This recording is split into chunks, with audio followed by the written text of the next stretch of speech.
Today, we shall reflect on the life of St Philip Neri. St Philip Neri was born in Florence to a lawyer named Francisco and his wife Lucrezia on the 21st of July 1515.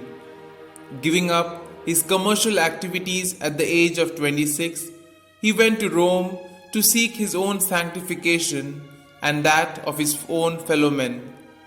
His accomplishment of this twin objective was impressive. He led a disciplined life of prayer and penance and studied philosophy and theology. He frequently visited the 7 churches, a 12-mile pilgrimage which he would perform on foot after sundown, often spending entire nights in the catacomb of St. Sebastian.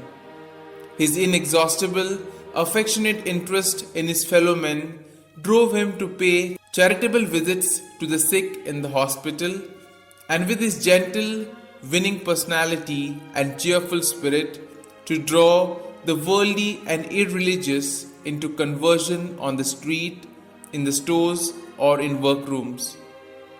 In 1548, he founded a confraternity to care for poor pilgrims, and he then started the monthly adoration of the Blessed Sacrament. As a result of this remarkable lay apostolate, his confessor, Father Persiano Rosa, urged that Philip could serve the church even better as a priest.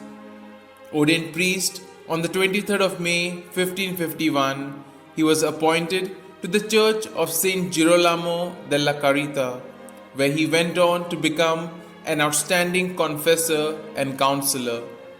Philip Neri proved to be a sign of contradiction, combining as he did popularity with deep piety against the background of a corrupt Rome and a disinterested clergy. He would celebrate Mass with loving, ecstatic devotion and devote his afternoon to engaging young men and boys in talks, games, or visits to the 7 churches.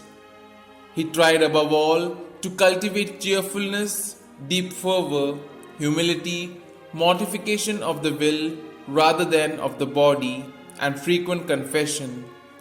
This more as means for spiritual instruction than because of mortal sins.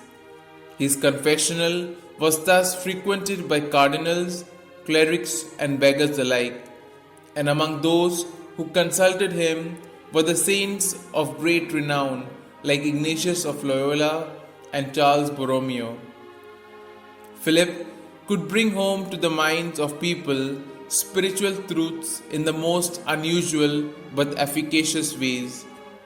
From 1564, several of his followers became priests and settled down with him at the church of San Giovanni de Florentini, praying and eating in common, celebrating the Eucharist and preaching regularly.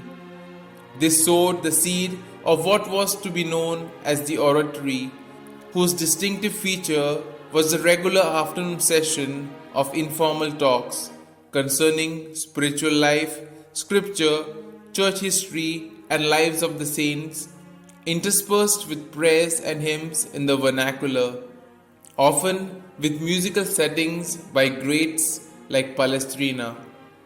Formal approval for this society, whose members took no vows, came from Pope Gregory XIII in 1575.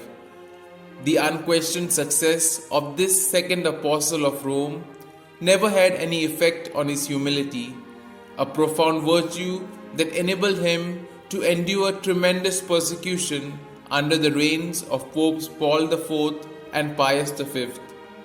One of the most outstanding mystics during the Counter-Reformation, Philip passed away on the feast of Corpus Christi, that is, the 26th of May 1595, and was canonized by Pope Gregory XV on 12th of May 1622.